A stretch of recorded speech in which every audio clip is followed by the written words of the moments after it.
아, 하나님은 모든 사람이 구원받기를 원하십니다.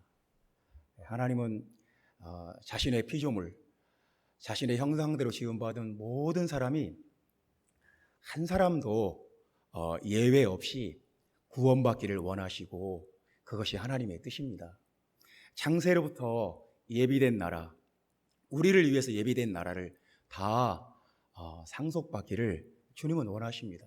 한 사람도 멸망하지 않고 모두가 진리의 말씀을 듣고 구원받는 것이 하나님의 뜻이고 하나님이 원하시는 일이고, 그렇지 않겠습니까? 하나님의 백성들 또 하나님의 형상대로 지음받은 모든 피조물들, 모든 사람들 구원받는 것이 하나님의 뜻입니다. 그런데 오늘 본문의 말씀에 보면 모두가 구원받는 것이 아니라는 거예요. 마지막 때 확실하게 일어나는 일, 주님이 말씀하신 것은 마지막 때 구분하는 일이 있다는 거예요. 마지막 때 일어날 일, 주님이 구분하신다. 32절 말씀 우리가 본문에 보면 모든 민족을 그 앞에 모으고 각각 구분하기를 목자가 양과 염소를 구분하는 것 같이 하여 구분하신다는 것입니다. 그래서 하나님의 나라를 상속받는 사람과 마귀와 그 사자들을 위하여 예비된 영원한 불에 들어갈 사람을 구분하신다는 거예요. 참, 이런 말씀을 들으면 우리는 되게 마음에 부담이 생기고 두렵습니다. 구분하신다는 말은 선을 딱 그어놓고 이쪽과 이쪽을 나눈다는 거예요. 근데 이게 무시무시한 경계선이에요. 하나님의 나라에 들어갈 수 있는, 그 영원한 나라에 들어갈 수 있는, 영생을 누릴 수 있는 사람과, 그리고 영원한 지옥불에 들어가서 심판받는 그런 경계예요. 그러니까 이게 얼마나 무섭습니까? 오늘 25장 본문에 보면 주님이 세 가지를 반복해서 말씀하시는 거예요. 슬기 있는 자와 미련한 자로, 열처녀가 있는데 똑같은 것 같지만 마지막 때 주님이 오셨을 때 이건 확실히 있다는 거예요. 슬기 있는 자와 미련한 자로 구분하시고, 그리고 착하고 충성된 자와 악하고 게으른 자로 또 구분을 하신다는 거예요. 그리고 또 양과 염소로 구분을 하신다는 거예요. 그런데 이 구분이 그냥 단순한 구분이 아니에요. 혼인잔치에 들어갈 자와 못 들어가는 자의 차이고, 주인의 즐거움에 참여하는 자와 바깥 어두운 데로 쫓기는 자의 차이고, 창세로부터 예비된 나라를 상속받는 자와 마귀와 그 사자들을 위해서 예비된 영원한 불에 들어가는 자의 그 차이예요. 그러니까 참 얼마나 이게 무서운 말씀입니까? 주님은 명백하고 분명한 말씀을 주셨어요. 그러니까 마지막 때 반드시 이런 일이 있다는 거예요. 그러면 이 말씀, 이 맥락에서 중요한 것은 뭐냐면 어떤 기준으로 이렇게 나누느냐, 무엇을 기준으로 사람을 이렇게 두 가지 경계로 나누느냐 하는 것이 굉장히 중요합니다. 여기에 대해서 객관적이고 납득할 수 있는 기준이 필요해요. 그래서 우리가 이제 이런 말씀을 들으면 여러분이 조금 긴장을 합니다. 그리고 힘들어요. 그럼 이제 이 이야기를 해야 되겠어요. 우리가 물과 성령으로 거듭나면 하나님 나라에 들어갑니다. 근데 하나님의 나라에 들어가는데 이 물과 성령으로 거듭나는 것은 입학을 한 거예요. 대학에 우리가 입학을 했습니다. 근데 졸업을 해야 되지 않습니까? 졸업 논문을 쓰든지 졸업 고사를 보든지 아니면 자격증 시험을 통과를 하든지 졸업에 어떤 일정한 자격 제한이 있어요. 그러니까 졸업 논문을 안 썼다 그럼 졸업을 할 수가 없어요. 졸업 고사를 안 봤다 그러면 그 졸업의 모든 조건이 채워지지 않았기 때문에 졸업을 할 수가 없어요. 우리가 물과 성령으로 거듭났다. 이제 구원의 그 세계에 입문을 한 거예요. 들어간 거예요. 이제 완성을 해야 돼요. 우리의 구원이, 우리가 받은 구원이 최종적으로 완성되는 것이 종말이에요. 마지막 때예요. 그때 우리가 하나님의 나라를 상속받는다. 이제 그 모든 것이 완성되는 거예요. 우리의 구원이 최종적으로 완성되는 거예요. 그러니까 우리가 분명히 알아야 될 것은 뭐냐면 믿기만 하면 구원받는다.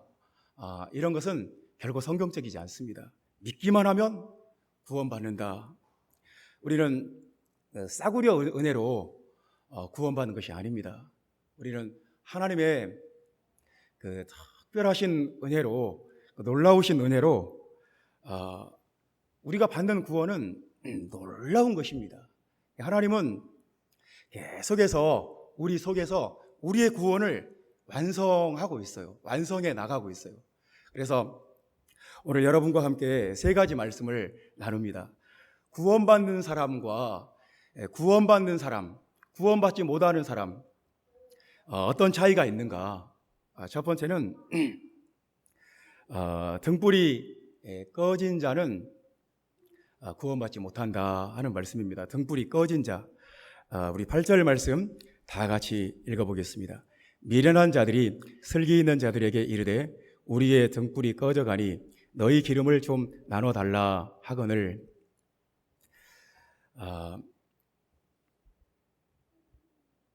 우리의 등불이 꺼져가니, 그 말은 우리의 등불이 지금 다 꺼졌다 그 말입니다. 등불이 꺼져버렸다.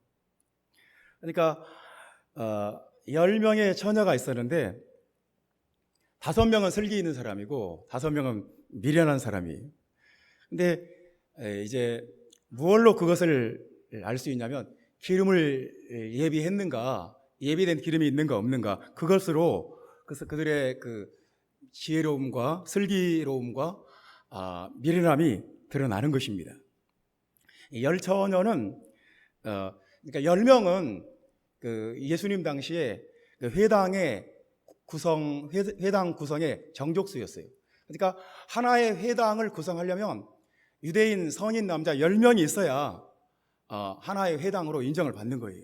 최소 인원이에요. 그런데 그 10명 중에서 이제 5명은 기름을 준비하지 않은 거예요. 기름은 이제 올리브 기름을 말합니다. 올리브 기름. 이 등잔에 기름을 계속 채워서 등불이 꺼지지 않게 해줘야 돼요. 이 올리브 기름을 계속 부어주지 않으면 이 기름이 다 타버리고, 그러면 심지까지 타버리고 이제 불이 꺼지는 거예요.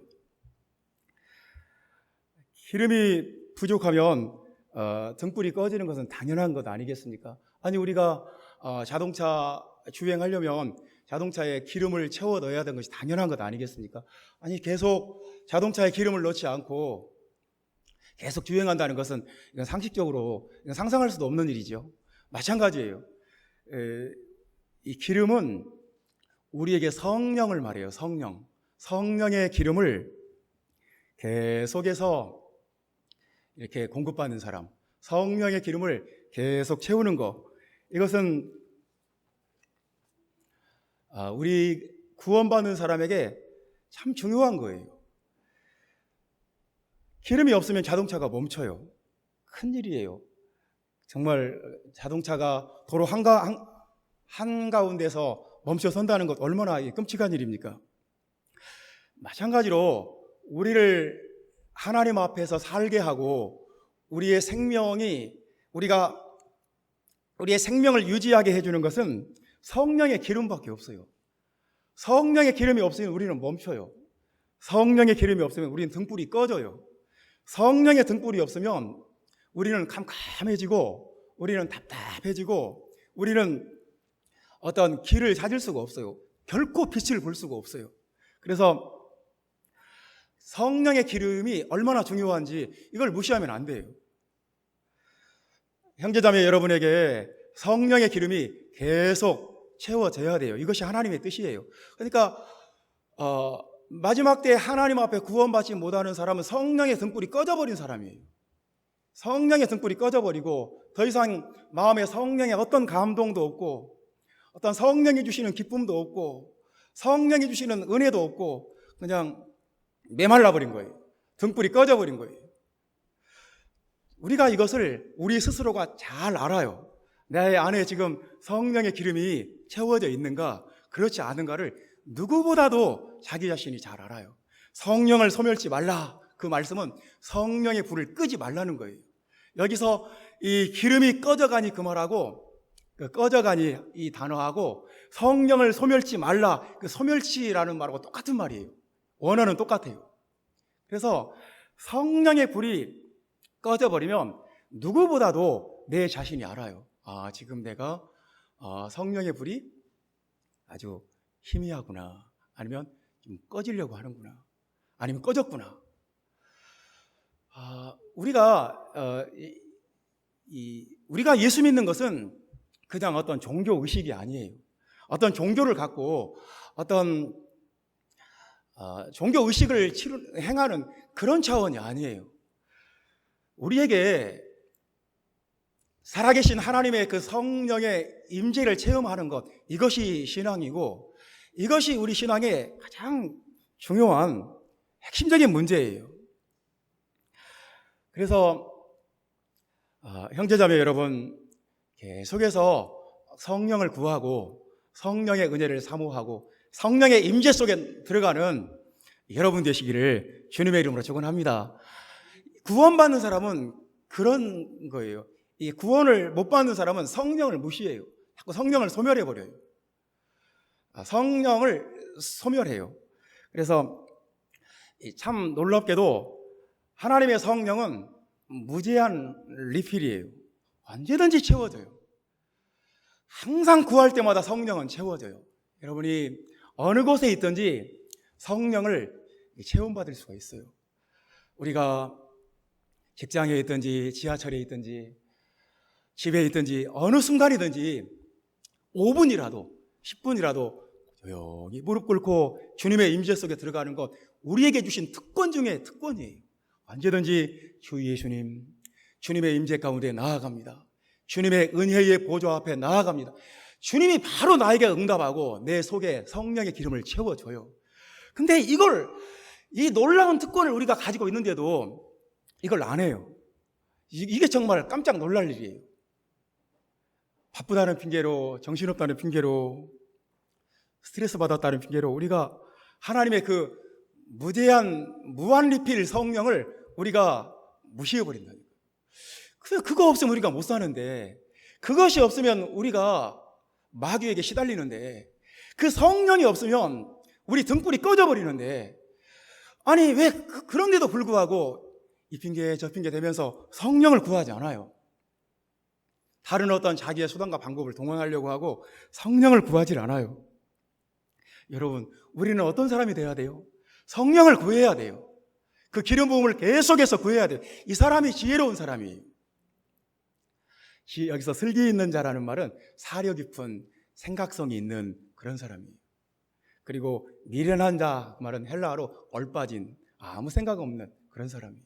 아니 우리가 조금만 생각을 해봐도 성령을 얼마든지 물 붓듯이 부어주신다고 말씀했고, 이른비 성령, 늦은비 성령을 우리에게 얼마든지 부어주신다고 그랬고, 무한 리필이고, 근데 왜 이것을 우리가 구하지 않습니까? 다른 것 우리가 할 일이 많아요. 신경 쓸 거 많고 생각할 거 많아요. 그래도 이걸 놓치면 안 돼요. 저는 금요일 날 우리 형제자매들이 모여서 일주일 마무리 짓고 교회에 와서 모두가 합심으로 기도하고 기도의 그 합주회를 열어가면 얼마나 좋을까, 그런 그 희망을 갖습니다. 우리 사랑하는 형제자매들이 좀 모두 모여서 합심으로 막 기도하고 주님께 찬양하고 기도의 합주회를 이렇게 이루어 나가면 참 좋겠다, 얼마나 좋을까, 너무너무 좋겠다. 그것을 저는 사모하고 기대하고 소망합니다. 우리가 성령 받을 여유도 없이 성령의 기름을 채울 어떤 마음의 시간의 여유도 없이 사는 것이 정상일까요? 형제자매 여러분, 이 미련한 자들이 이렇게 말합니다. 우리의 등불이 꺼져가니 자신이 알아요. 자신의 등불이 지금 꺼져가고 있다는 것을 누구보다 자신은 알아요. 믿음이 점점 희미해지고 세상 것들이 눈에 들어오고 신앙이 아주 의무적이 되고 기도와 말씀을 멀리하게 되고 예배드리는 것이 아주 시시하게 되고 이것은 다 등불이 꺼져가고 있다는 증거예요. 예배 시간에도 집중하지 않고 이 예배 시간이 하나님이 우리에게 성령의 기름을 부어주시는 시간인데 아예 관심도 없어요. 성령을 내 안에 채우는 것에 대해서 아무 생각도 없고 관심도 없고 얼마나 중요한지도 모르고 이게 미련한 거예요. 이게 얼빠진 거예요. 이게 생각이 없는 거예요. 정말 생각이 있는 사람, 정말 진지한 사람, 정말 뭐가 중요한지를 아는 사람은 예배 시간에 하나님께 집중하고 성령 받기를 사모하고 내가 이거 없으면 못 산다. 등불이 꺼져버린다. 내가 성령이 끊어지면 내가 죽는다. 굉장히 진지해요. 이게 생각이 있는 사람이, 이게 슬기 있는 사람이에요. 우리가 아예 성령이 무엇인지 관심도 없고 그것을 내 마음에 내 속에, 내 심령 속에 성령의 기름을 채워서 성령의 기름을 예비해야 된다는 그런 개념 자체도 없는 것이 얼마나 이게 미련하고 이게 생각이 모자라고 어리석은 것이겠어요. 형제자매 여러분, 이 시간은 정말 중요한 시간이에요. 왜냐하면 성령의 기름을 채우는 시간이고 성령의 은혜가 이슬같이 늦은 비와 같이 우리에게 내리는 시간이기 때문에 이 시간이 너무너무 중요한 시간이에요. 성령의 기름이 없고 등불이 꺼지는 사람, 구원받지 못하는 사람으로 딱 구분이 되는 거예요. 참 얼마나 이게 중대하고 무서운 말씀이겠습니까? 형제자매 여러분 속에 하나님의 임재가, 하나님의 기름 부음이 우리에게 날마다 채워지기를 주님의 이름으로 축원합니다. 이 말씀대로 이루어질 것입니다. 내 속에 하나님의 임재가 가득 차고 넘쳐야 돼요. 이것이 우리를 살게 해요. 이것보다 중요한 것은 없어요. 이것이 중요하지 뭐가 중요하겠어요. 이 마지막 때 말세에 고통하는 때가 온다고 그랬어요. 말세에는 사람들이 갈수록 강팍해지고 원한을 풀지 않고 부모를 공경하지 않고 말세에는 아주 사람들이 괴약해지고 악한 영들이 마지막 발악을 하기 때문에 말세에는 영적으로 굉장히 고통스러워져요. 물론 문명이 발달해서 우리의 삶은 더 윤택하고 편안해질지 모르지만 영적으로는 굉장히 고통스러워진다는 거예요. 이 고통스러운 시대에, 이 말세에 우리가 성령의 충만함 없이 어떻게 살겠어요? 성령을 구하시기를 주님의 이름으로 축원합니다. 계속해서 어떤 식으로든지 어떤 방법으로든지 내 속에 성령을 채울 수 있는 방법을 찾아내야 돼요. 나는 이렇게 해서 내 속에 성령을 채운다. 이것이 다 달아져 버리기 전에, 꺼지기 전에 계속해서 성령의 기름이, 성령의 은혜가 여러분에게 채워지기를 주님의 이름으로 축원합니다. 두 번째는 악하고 게으른 종 26절에 그렇게 말씀을 했습니다. 26절 우리 다 같이 읽어봅시다. 그 주인이 대답하여 이르되 악하고 게으른 종아, 나는 심지 않은 데서 거두고 해치지 않은 데서 모으는 줄로 네가 알았느냐. 이제 달란트 비유가 나오는 것인데요.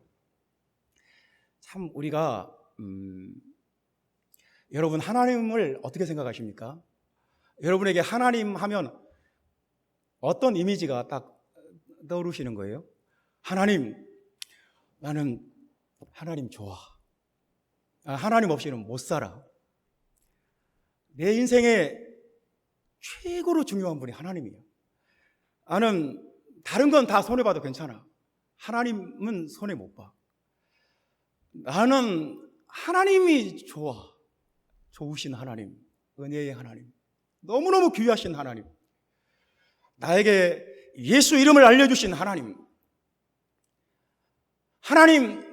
마음이 막 기쁘고 하나님을 바라보면 힘이 생기고 감사하고 즐겁고 세상에 자꾸 나를 괴롭히고 나를 힘들게 하는 것들이 많아도 괜찮다 이거예요. 하나님이 있는데 하나님 한 분만으로 만족한다. 하나님이 나는 너무너무 좋다. 하나님 때문에 세상 어떤 일을 당해도 나는 상관없다. 하나님만 있으면 나는 된다. 나는 주님 한 분만으로 만족한다.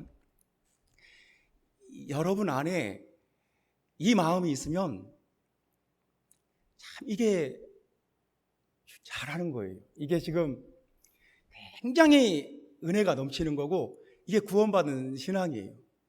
근데 이럴 수도 있어요. 하나님, 그러면 아니 굉장히 우리를 힘들고 어렵게 하는 어떤 기준을 딱 세워놓고 너희가 이 기준을 통과하나 못하나 한번 보자. 너희 이걸 내가 만들어 놓은 이 기준을 통과하면 구원 받을 거고 아니면 너희들 구원 못 받아. 이렇게 아주 냉정한 하나님. 자, 우리가 그런 이미지를 가질 수도 있어요. 그러니까 하나님에 대해서 우리가 굉장히 상반된 이미지를 가질 수가 있어요. 참 이게 굉장히 중요하다니까요. 하나님, 주일날 놀러 가고 싶은데 예배 드려야 되고, 하나님, 자꾸 성경 읽으라고 하고 기도하라고 하고, 하나님 뭔가 자꾸 하지 말라고 하고 뭔가 하라고 하고, 왜 내 삶에 자꾸 그렇게 제한을 하거나 뭔가를 강요하는 하나님?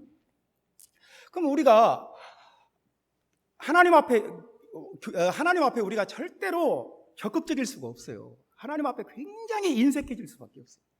하나님에 대해서 우리가 그런 이미지를 갖게 되면 하나님에 대해서 내가 굉장히 소극적이라니까요. 그냥 기도할게요. 예배 드릴게요. 예배. 가서 그냥 앉아있다 와야지. 우리가 하나님에 대해서 어떤 실감을 갖느냐. 하나님, 살아계신 하나님, 불로서 응답하시는 하나님, 기도를 들으시고 우리에게 성령으로 채우시는 그 하나님 생각하면 내 마음이 기쁘고 감사가 넘치고 찬양이 넘치고 기쁘고 즐겁고 의와 평강과 희락이 넘치고 이게 구원받는 신앙이에요. 근데 그렇지 못한 것은 아주 그냥 하나님 그냥 막 내가 지친다고 하나님 끊임없이 나한테 뭐 하라고 하고 하지 말라고 하고 하나님 왜 이렇게 나를 피곤하게 하시냐고. 우리가 그러니까 하나님에 대해서 이렇게 되면 이게 참 무서운 거예요. 이게 굉장히 위험하고 무서운 거예요.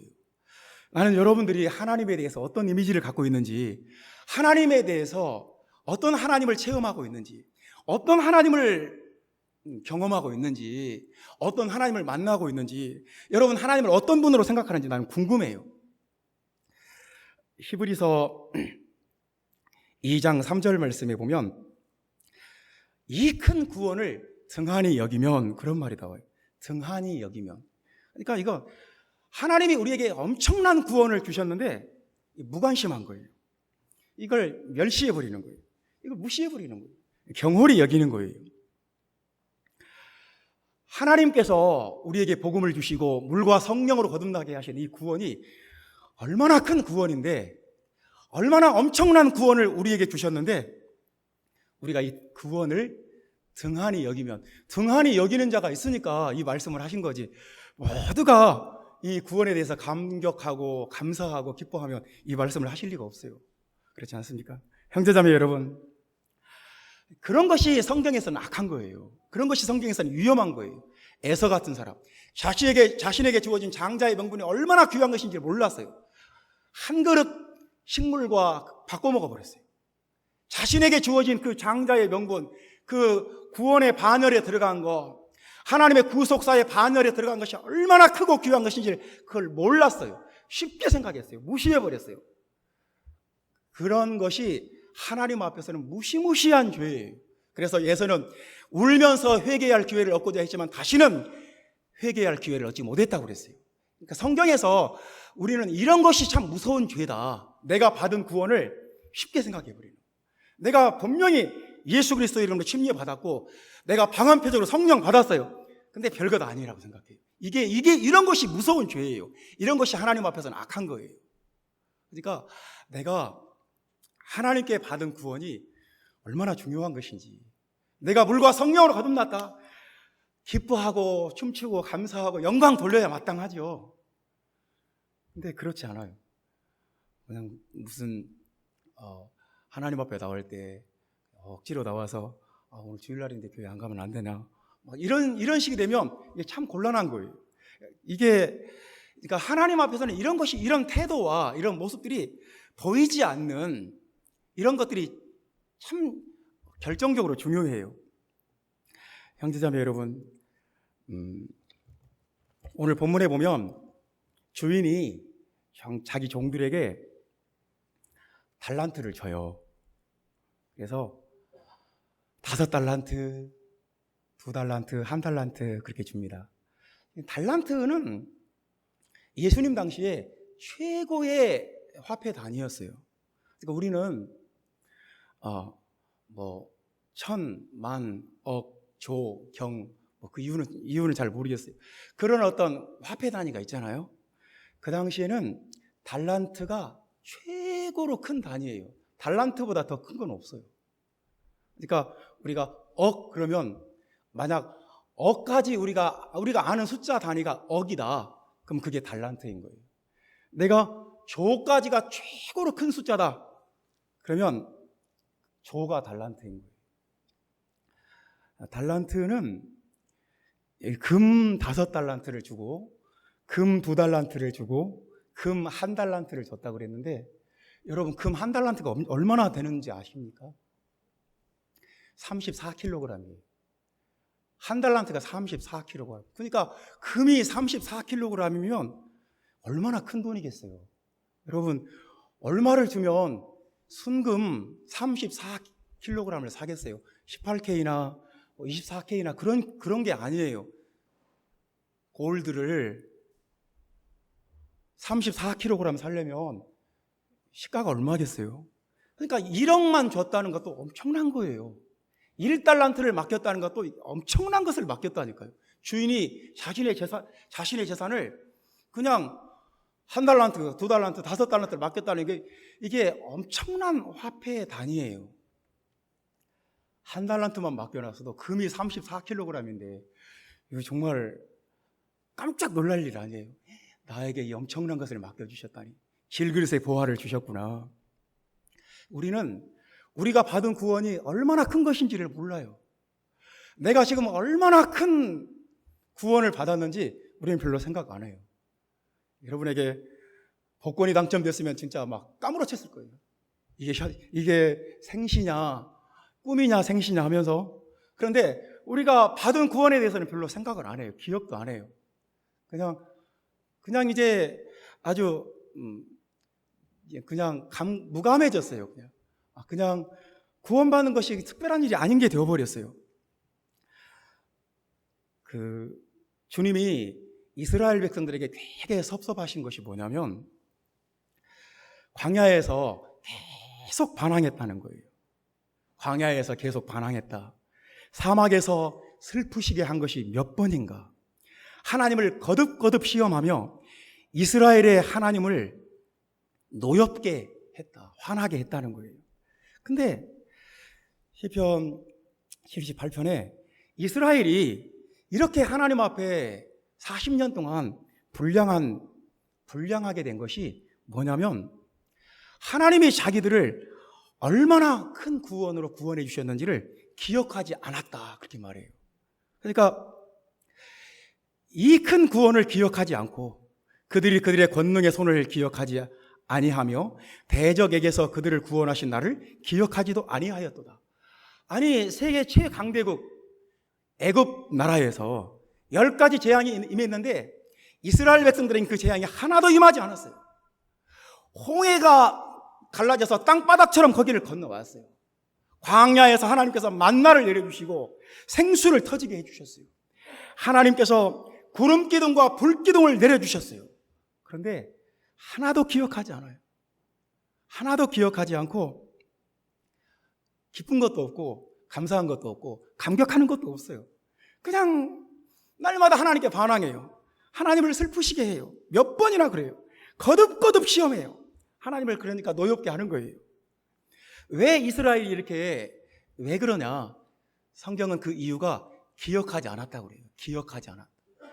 그래서 우리가 하나님께서 우리에게 주신 은혜를 기억하지 않는 것이 굉장히 위험한 거예요. 기억하지 않는 거. 이 한 달란트 받은 사람은 자기가 지금 얼마나 큰 것을 받았는지를 기억하지 않아요. 생각하지 않아요. 관심도 없어요. 그리고 땅에 파묻어 버려요. 주인이 돌아왔을 때, 주인이 결산하려고 돌아왔을 때 주인은 주인에게 굳은 사람이라고 불로소득을 구하고, 당신은 아무 노력도 하지 않고 나를 통해서 이익을 얻으려고 하는 사람 아니냐 막 따집니다. 당신은 굳은 사람이라고, 아주 냉정하고 아주 이윤 추구밖에 모르는 사람이고 불로소득을 구하는 사람이라고 막 비난하고 따지는 거예요. 우리가 하나님의 은혜를 망각해버리면 이렇게 될 수가 있어요. 우리가 하나님에 대해서 이렇게 막 따지고 들고 비판적으로 나오고 하나님 앞에 막 하나님을 막 공격하는 그런 사람이 되어버릴 수가 있어요. 하나님은 우리를 피곤하게 하는 사람, 막 우리가 좀 우리가 조금 하나님 마음대로 안 하면 막 벌주고 혼내고 징계를 내리고 막 전염병을 갖다 주고 막 이런 하나님으로 우리가 생각해버리면 이제 우리가 절대로 하나님 앞에 충성할 수도 없고 우리가 절대로 하나님 앞에 착하고 충성된 종이 될 수가 없어요. 그래서 기억한다는 거, 하나님의 은혜를 내가 체험하고 내가 받은 그 은혜를, 그 구원을 잊지 않고 내가 받은 구원이 얼마나 큰 것인지, 내가 받은 달란트가 얼마나 큰 것인지, 내가 지금 받고 있는 은혜와 축복이 얼마나 큰 것인지 이것을 기억해야 돼요. 이 시간에 우리 형제 자매들과 한자리에 모였다는 거 얼마나 큰 것인지, 감사한 것인지, 얼마나 좋은 것인지 기억해야 돼요. 감사해야 돼요. 이게 없으면 우리는 하나님 앞에 악하고 게으른 종이 될 수밖에 없어요. 이게 중요한 거예요. 주님이 여기서 몇 달란트 남겼냐, 지금 그게 중요한 게 아니에요. 주님이 말씀하고자 하는 진짜 주님의 그 의도는 하나님께 대해서 어떤 마음을 갖고 있는가.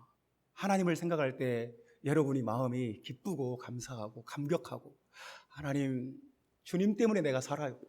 세상이 아무리 거칠고 힘들고 세상이 아무리 나를 고통스럽게 만들어도 괜찮아요. 하나님만 있으면 나는 돼요. 내가 원하는 건 하나님 한 분밖에 없어요. 주님을 원합니다. 이 사람이 하나님께 충성하는 사람이고 착하고 충성된 종이 돼요. 형제자매 여러분, 하나님의 은혜를 기억하고 생각하고 감사하고 기뻐하고 주님께 영광 돌리는 그런 믿음이 여러분 안에 있기를 주님의 이름으로 축원합니다. 세 번째 말씀입니다. 주님이 사람들을 구원받을 자와 구원받지 못할 자로 구분하시는 세 번째는 뭐냐면 45절 말씀 우리 다 같이 읽어봅시다. 45절 말씀 다 같이 읽어보겠습니다.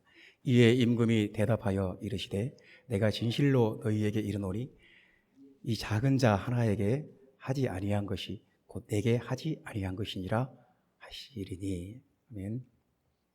뭔가 하지 않았다는 말이 45장에 막 나와요. 주지 않았고 마시게 하지 않았고 영접하지 않았고 옷 입히지 않았고 내게 하지 않았고.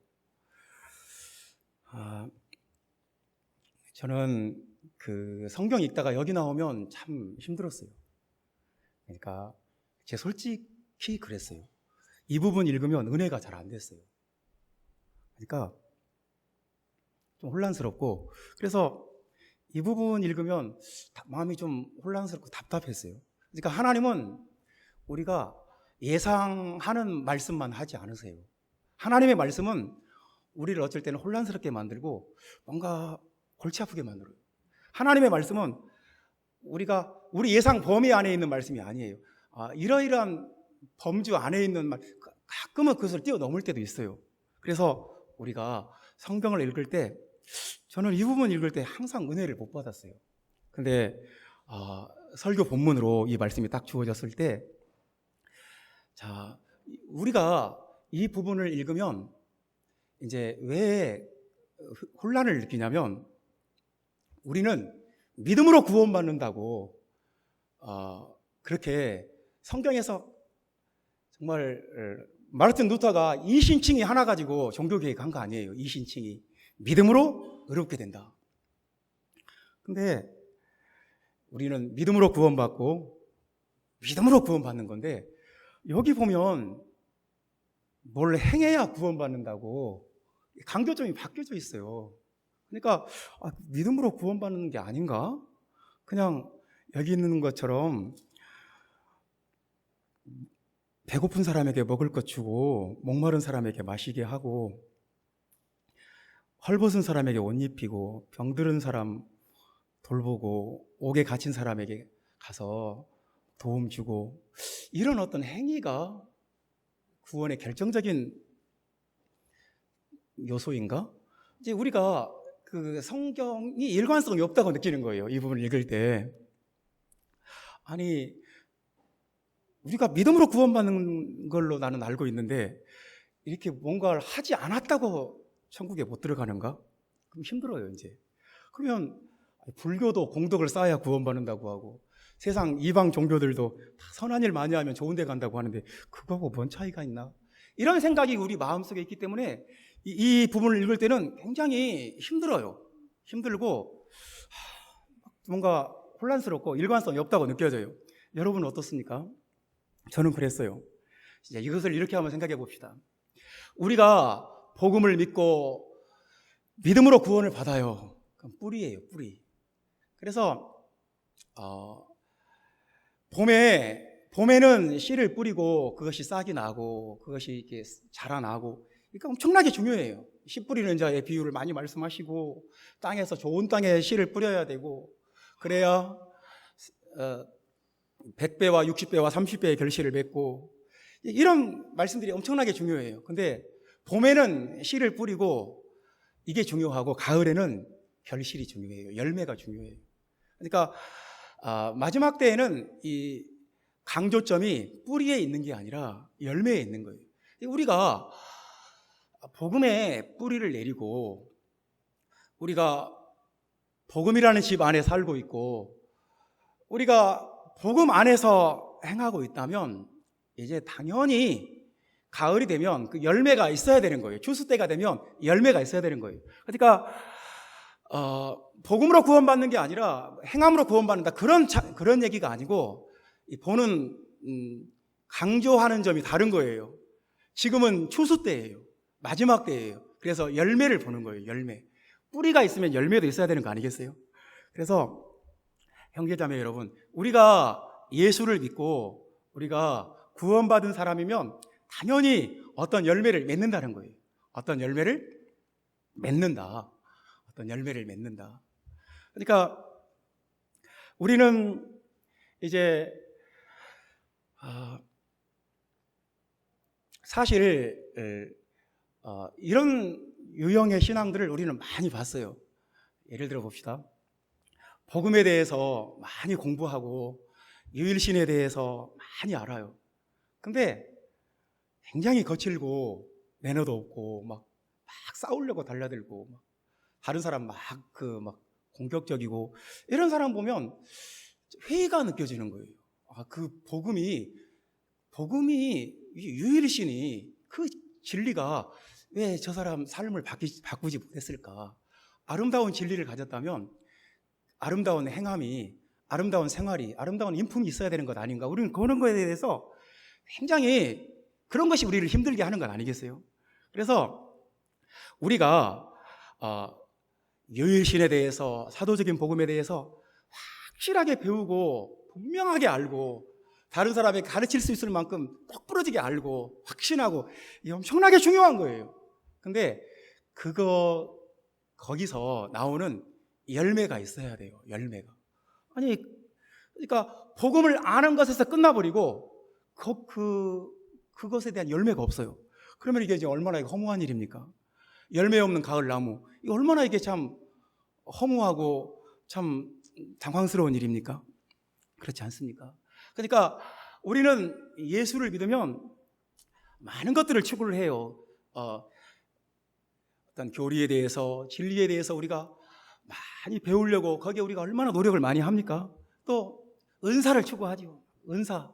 막 기도해서 병고침이 나타나고 귀신이 떠나가고 어떤 영육 간의 문제가 해결받고 이런 은사를 우리는 굉장히 중요하게 생각하고 우리는 이것을 사모해요.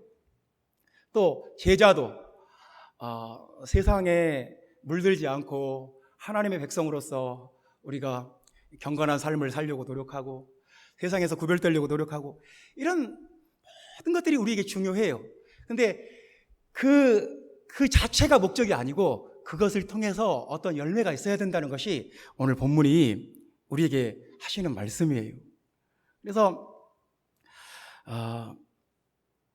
우리의 신앙은 주님이 우리에게 가르치는 신앙은 자, 예를 들어 봅시다. 제가 성경을 잘 가르치고 복음을 잘 가르쳐서 은사예요. 참 이게 은사예요. 근데 성경은 뭐라고 말하냐면 근데 이것이 없으면 그것이 아무것도 아니다.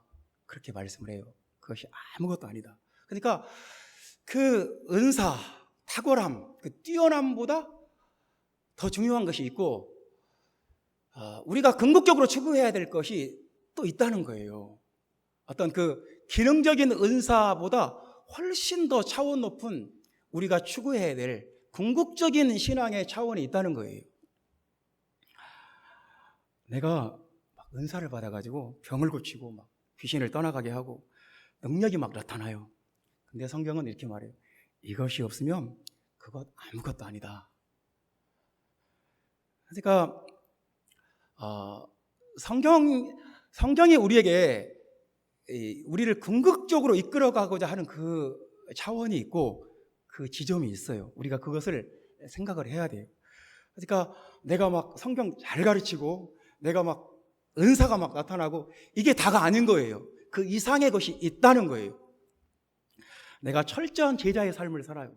경건하고 세상 멀리하고 철저하게 주님의 제자로서 철저하게 세상 음주가무 다 멀리해버리고 그래도 이것이 없으면 아무것도 아니다. 그렇게 말씀해요. 그것이 뭐냐면 사랑이에요. 사랑. 우리에게 사랑이 없으면 아무것도 아니다. 그러니까 우리의 구원은 우리의 믿음은 어떤 기능에 뭘 잘하고 능력이 있고 이런 것 이상의 차원이 있다. 그것이 가장 높은 수준, 최종 단계의 신앙적인 모습이 형제를 사랑하는 것이다. 형제를 사랑한다. 그러니까 내가 형제들에게 사랑을 베풀고 도움을 주고 힘을 주고 이런 삶을 살았나. 이것이 성경이 중요하게 보는 것은 이런 거예요. 그러니까 뭘 잘하고 못하고는 이것도 굉장히 중요하죠. 이것보다 그 위에 있는 것이 형제를 사랑하는 것이고 돌봐주는 것이고 필요를 채워주는 것이고 이것을 오늘 본문이 우리에게 말씀하시는 것입니다.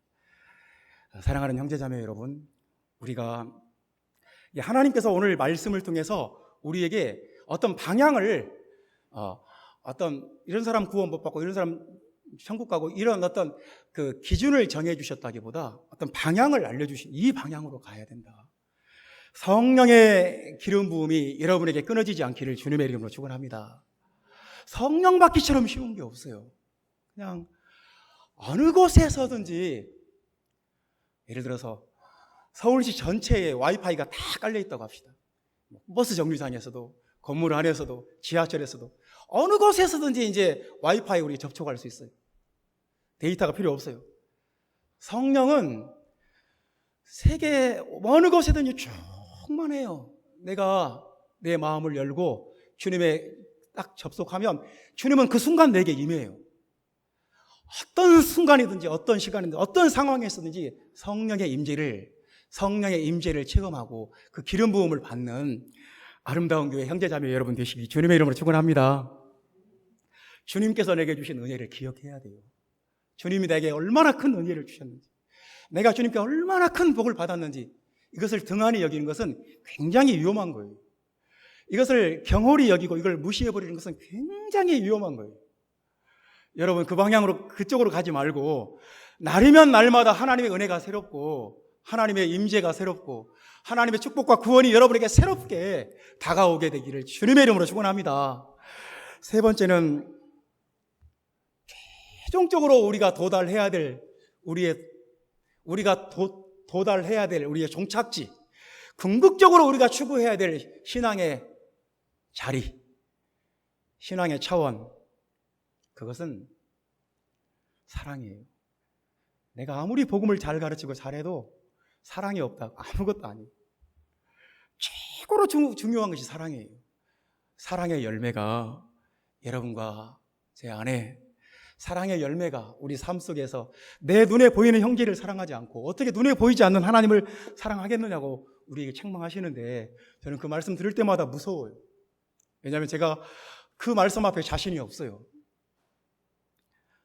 점점 더 우리에게 사랑이 풍성해지기를, 형제 자매를 향한 사랑이 더 풍성해지기를 예수 그리스도의 이름으로 축원합니다.